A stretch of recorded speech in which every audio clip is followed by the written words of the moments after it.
So as I record this video at the very start of 2023, very few people are buying homes right now here in the Bay Area. So doesn't that mean that housing prices should come down to ensure that buyers will in fact buy these homes? I do wish it were that simple, but some things take time. We're also in an awkward position because the majority of sellers don't have to sell. The majority of sellers are sitting on a pile of equity, and those that do still have a mortgage on those homes have mortgages at extremely low interest rates. Now, before I get into how I'm helping my clients in the 2023 housing market, I want to hear your thoughts on what we've been experiencing in the real estate market here in the Bay Area. So let me know, whatever experience you've had, I want to hear from you in the comments below. Lastly, I want you to stick around to the end of this video, even if you have to fast forward. Towards the end of the video, I'm going to tell you how to look for the best deals and most opportunity in the 2023 Bay Area housing market. Okay, back to the video. What I'm helping my clients understand in 2023 is you have a 50-50 chance. Just because a seller's home has been on the market for 50 or 100 days or even more doesn't mean that they're desperate to sell their house.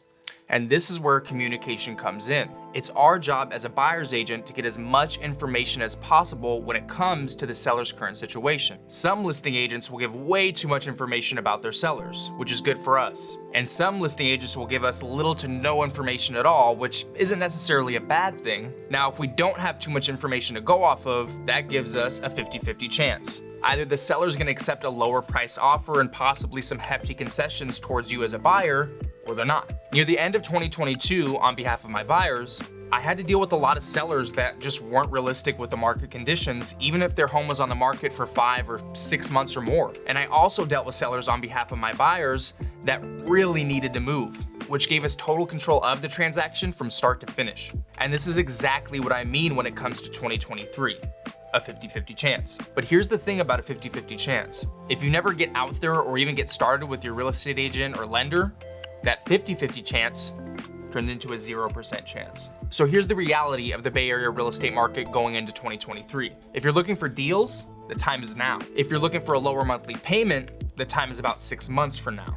Hopefully. See, the Bay Area is one of the most expensive and competitive real estate markets probably in the world. And right now we're seeing the lowest competition since probably 2012. So over the last, I'd say 7 to 8 years, tech workers and tech money have dominated the Bay Area housing market. They have high income, healthy stock, which sometimes mean a higher down payment and usually low debt to income ratio, making them a very ideal buyer in a hot market because they can compete. But in a market like today's, tech workers, for the first time in a long time, are down on the totem pole. So what about the rest of us?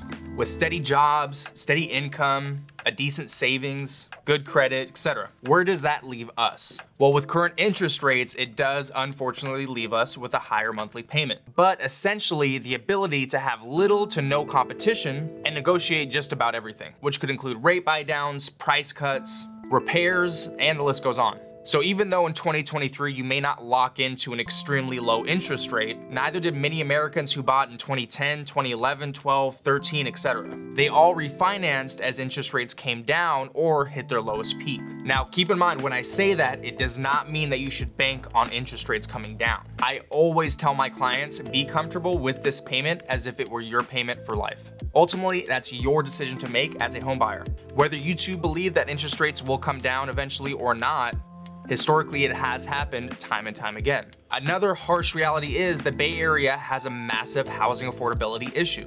And while some people kick around the idea of moving out of state for more affordable housing, I often see that idea kicked around for years and years, which ultimately makes you lose out on years and years of equity. So here's what I heavily encourage if you're one or even some of the following. Number 1 is content with your career. Number 2 is you probably know you're not leaving the Bay Area anytime soon. Number 3, all of your friends and maybe your family are here and you've seen them invest in real estate, which has worked out for them well financially. Number 4, you have a healthy savings amount in your bank, stocks, or maybe some other investment accounts. And number 5, you have a good credit score. And if you're any of these things, really all it takes is starting with a mortgage application and running the numbers. The numbers never lie, and it gives you a great rule of thumb to make the most educated decision for yourself. So I want to end this video by giving you the best opportunities and deals to look out for here in the Bay Area. If you end up crunching those numbers that work for you and obtaining a pre-approval, the number 1 is going to be new construction homes. New home builders have been really feeling this market shift. They're sending us mass emails offering concessions on their homes, being nicer to us real estate agents, and ultimately just showing their cards that they really need these homes sold. So even though there are a good amount of new construction communities out there, builders are definitely slowing development from this point going forward. But what is already being built and ready to sell is really ready to sell.